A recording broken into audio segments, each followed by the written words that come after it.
Hey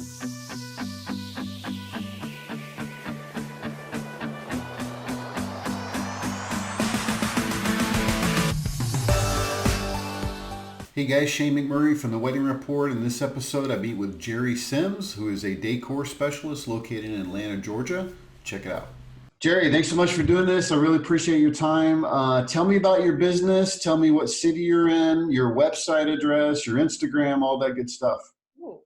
My name is Geri Sims. I actually specialize in decor, meaning ceilings, walls, and flooring. Nice. I do the things that nobody else really wants to do or has the ability to do. It's something that I got into a few years back when I worked with Harrah's in the casinos in Cherokee. They wanted an indoor tent. We couldn't do it. So I started with fabric and built a giant tent, and that's where the fabric idea came. Nice. I saw people were doing it about 10 or 15 years ago, but nobody could do it. I have a background in fabric. My parents owned toy stores or toy companies. So I knew a lot about sewing and fabric and all of that. So it was kind of a natural, but I also saw it as a niche, and I wanted to get into something that was something not everybody could do. And boy, did I get into it. That's good. Where are you located? I'm actually in Atlanta, Georgia, Gatlinburg, Tennessee, Okay. and down on 38 with the beaches. Okay. 38 is where? That's in Destin. We travel all over the Southeast and design, in some of the smallest towns. I couldn't even pronounce the names, but we're all over the Southeast. That's awesome. So are you based in Atlanta, but you also have a place in Gatlinburg and in Destin? Correct. I started in Gatlinburg. That's where family is, so that's where I started. Gotcha. Okay. All right. Cool. So, what you talk about fabric and design. So, tell me, what does that look like for a wedding? When you think about a wedding, what are you talking about? Like, you're doing the whole design of the environment for the reception, the ceremony, all that. My best client is someone that has probably one of the worst buildings, whether it's a warehouse, just an old factory, something that's not really well done, even tents. Some people like a tent on their property. Sure. And we go in and we design that. We actually will take fabric and drape the entire room. We just got finished doing a gymnasium for a big gala for a school here in Atlanta. Nice. That was raising $1 million. So the floor, they carpet, and it was a very, very successful. So that's my best client. My biggest clients are normally Indian weddings when it comes to weddings, because they bring in 500 to 1,500 and higher. And so the rooms we have to do for them are a lot larger. Sure. And when you're talking about one day for a wedding and a reception, you've got a lot to consider. So sometimes we're there 4 days straight. We work all night. A lot of times we transform it and change it from a reception or from a ceremony to a reception within hours. Wow. Yeah. So same room, and you're just transforming it into something else? Exactly. We bring in chandeliers, a lot of fabric, crystals, lanterns, greenery, smilax, a lot of props that actually will help transform that room and turn it into a ballroom, turn it into a beautiful ballroom. Right. There's a lot of places around the country that's so small, they don't have what the bigger cities have.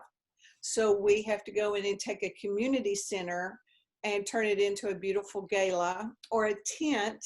There are tent liners out there, but there's a lot of people that want to either add to that, or they don't make tent liners for all tents. So we have to come in and create those. Wow. Wow. Sounds like a lot of work, but sounds like very rewarding when you're done. You have these huge, beautiful spaces, right? It is. It's the reward is when the bride or the client comes in and they either start crying or they get upset and they love it. They just think it's the best thing they've ever seen. And we I tend to want to fulfill their dreams more than they expect. So that's my goal. And Yeah, I tend to do it every time. That's great. So how do you, I mean, I would imagine by now you're probably getting most of your people through referrals, but do you have other, I mean, how do you typically get a client, particularly for weddings? Is it, I'll tell you, this is what I tell everybody. You've got to see the bride. You've got to see the wedding planner. You've got to go to the venue. You've got to do networking. You've got to do, sometimes you got to do wedding shows, because not only are you seeing brides, but you're seeing all the other vendors. And that's a huge networking for me. So I try to do a little bit of all of it. And I think it takes a little bit of all of it. nice. Yeah. So vendor recommendations, referrals from other people. Yes. That's so tell. All right. So let's say I contact you. What does that process look like? You contact me, and sometimes it takes a little bit of time, because at this day and age, everybody wants packages. And I don't have a package. There's no way I can give you a package, Yeah, because it's too custom. Yeah, yeah, everything's totally custom. yeah. So I have to go through the process first of pictures, seeing if they have the right budget for what they're actually wanting. If they don't, I try to negotiate a concept with them that would work for them. And a lot of times it's just so far out, they had no idea that the pricing would be what it is. Yeah. But a lot of times if they want it, they'll pay for it. Yeah. So give me an example. Like if someone comes to you and they say, "Hey, I want to do this," and their budget is X, right? What does that look like? And you go, "Look, we can't do that," because I know that a lot of times people see all these beautiful pictures and they have all these expectations of what they want to do, but when it comes to reality for money, that doesn't always translate. So what? Tell me, give me some examples here. Okay, for example, I'll have a bride that will send me the pictures she's got on her Instagram and her designs, and I'll let her know it's probably about a $10,000 job. And I don't hear from her for a little while.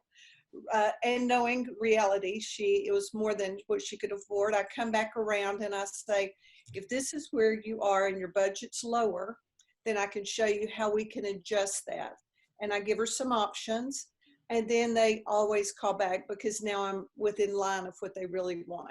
Right. So I find that I have to come back to them, because if it's a bride, I need to come back to her, because it's her first time to have an event. She really doesn't know what she's doing.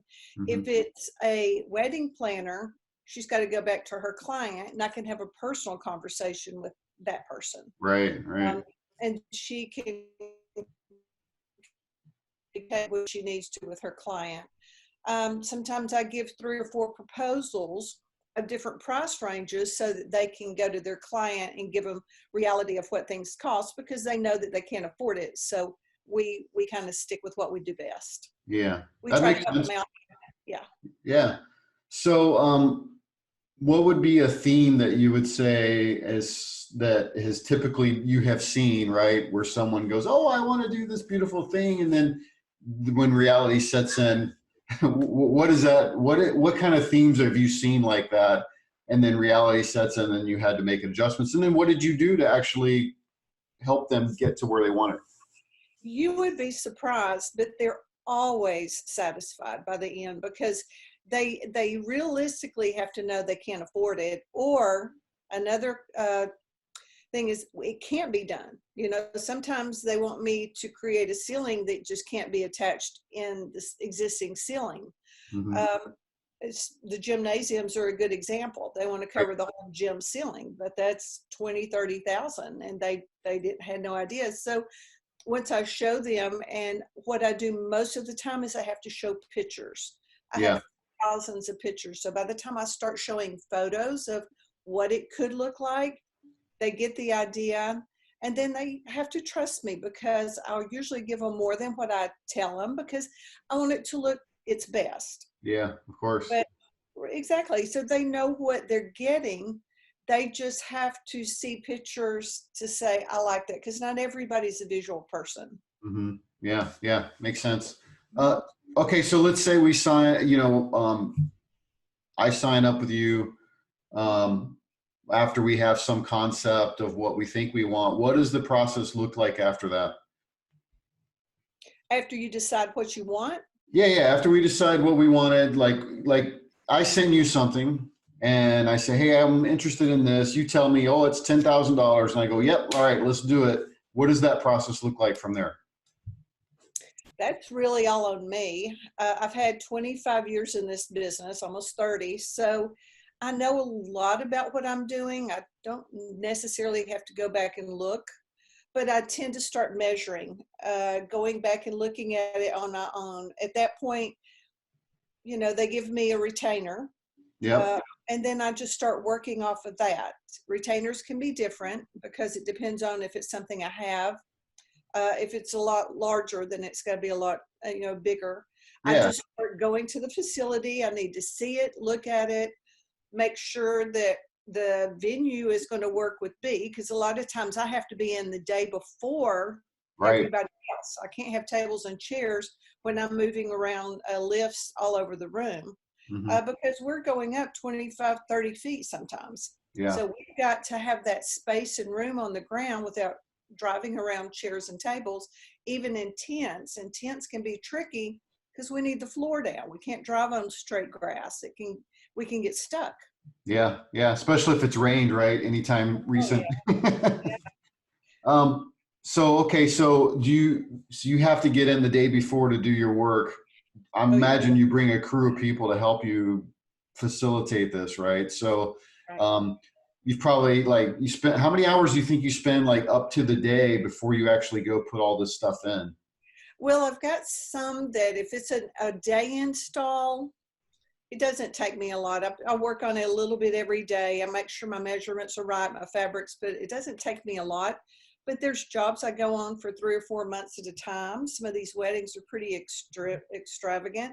Yeah, At that point, I start ordering fabric in. We start using our staple guns and wood and a little bit of everything to kind of get it in place. yeah, Because there's a lot of times that tent's 200 feet by 80 or 100. yeah, They're big tents. So I can't have it made, but normally I have seamstress that sew for me so that when I'm ready, it's pre-made. Everything is ready to go. If it's in a gymnasium or a big facility, it's already pre-made and we go in and all they have to do is install. I've mhm, thought it through in my head. I know what it takes. I go over it over and over and over again. yeah. Uh, Tents, it goes up and then when it comes down, we just cut it all down, uh, get rid of the wood. I've had one client that I did, I think 4 or 5 of their kids' weddings, and they would take the wood down and reuse it on the Oh, floor, nice. they would reuse it for a building, something else they were building. That's a good idea. I was going to ask you about reuse. Like, do you have a lot of reuse in some of these things? Oh, oh, I No? always reuse. I always take it and turn it into something. We just had fabric 100 feet long we just used. So I sent it back to the seamstress to have it made into 30-foot panels because we use 30 a lot. So I Oh, didn't not use it. I just have it pre-made and they rework it. yeah, that's a good idea, right? I mean, just reuse it for some other event, right? Right, right. That's awesome. So let's say you get there the day of, then I mean, a lot of times it's the whole day, right? You're spending the day before trying to put this thing together. Well, sometimes we're the ones that come in all night. If it's a Yeah. hotel, we come in all night. We start at midnight. We work till 6 the next morning. Wow. And we do a lot of all-nighters. We call them Yeah. lock-ins because a lot of facilities will lock us in so we can't get in or out. We just stay in and work all night. Yeah. So you got to get all the materials into this space, then you just start your work and then you're there all night. Yeah. Interesting. Um, That's great. So what advice would you give couples if they were looking for someone to do a design for their, kind of the thing that you do? What advice would you give them? What advice we call it softening a room. Fabric actually softens a room. And that's what they don't know. They just see a room. They see that it's a kind of a cold area. So I start giving them advice. I start creating designs. Sometimes they go with me, sometimes they don't, but I think everybody needs that help. Yeah. Uh, and so I try to help them as much as possible. I show them designs. Most of the time I've shown them things they've never seen. Crystals are new. So there's a lot of ceilings I can't do because I can't connect, but I can do crystals. Interesting. And they love that. They love the beading. They love it looks like it's raining crystals and chandeliers. Yeah, For nice. them, they love that look. So I try to give them ideas toward what they can afford, and I'm very good at that. Are there any themes that you're seeing lately that people are trending towards, um, and what are those? You know, you'd be surprised. I'm seeing they're wanting to do a winter themes in August, July and August, Nice. because they just want to throw it off a little bit. Um, I think I've done a couple of Star Wars. That's kind of different. Yeah, yeah, Yeah. And so you just kind of go with it. yeah. Uh, Most of the time it's traditional. I just try to give them ideas based off of tradition because I want them to come up with something unique that nobody has ever seen for their wedding. Yeah, it makes sense. Totally. All right, let's switch gears a little bit and talk about the business side. For you, for business, what would you say is working well for you today? You know what? It's people that know me. People know when they see my work, they know it's my work. They're like, oh, Geri Sims did that. Hmm. And that helps because I get calls all the time. I've got one client, I can't tell you who, but they're with a large company and I did their wedding 6 years ago and they're calling me. All my brides and grooms now are calling me for either corporate business or social events that they're having. So to keep that good rapport and for them to remember you, I mean, I've even seen them on airplanes. So there's just, you have to be connected with everybody. I said that in the beginning. If you're not Yep. connected with everybody, you can't just say, I'm just going to go see hotels. It's not going to work. You've got to connect with everybody. Yeah, that makes sense. Totally. What would you say are your biggest challenges today? Labor, labor. But I tell you what, they're coming up with a lot more labor force here in Atlanta that is specific for our industry. They're finding different avenues how to find the right people.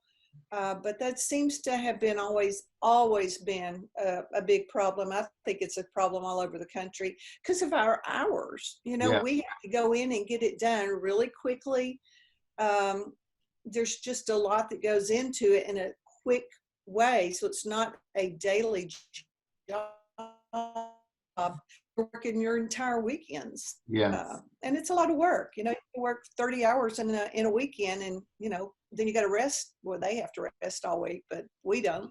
yeah. Then you're done for a week, and then you're back again the next weekend, right? Or Right. They are. And it's a lot on them. It's a lot of pressure. mhm. And it's just finding the right people that want to do that. Yeah, that is a challenge, especially when the hours are kind of odd, and if there's family involved and kids, then it makes it much more challenging to find the right workforce. Yeah, I mean, I could imagine. Um, Mhm. what advice would you give as a business owner? You've been in this for a while, business wise. Me too. What advice would you give other businesses if they're just trying, just good business general advice? I think you've said a couple of things already, but what specifically would you give them? Today, it's really working on your contracts. You know, your contracts are very important. It kind of puts everything to the side and you get to work. You get all of that out of the way and start doing what you do best. Hmm. Um, what else would I say? I think just staying connected with the industry itself and keeping your name out there. I do some social media and I'm very big on social media, but I'm trying to get to it myself because I think if you can only tell your story on a daily basis the best way you can yourself. It's hard to Yeah, hire people, which is what I've done in the past. So yeah, that's one thing I need to improve on, which is touch all the social media myself. yeah. On It's a challenge. it's very hard.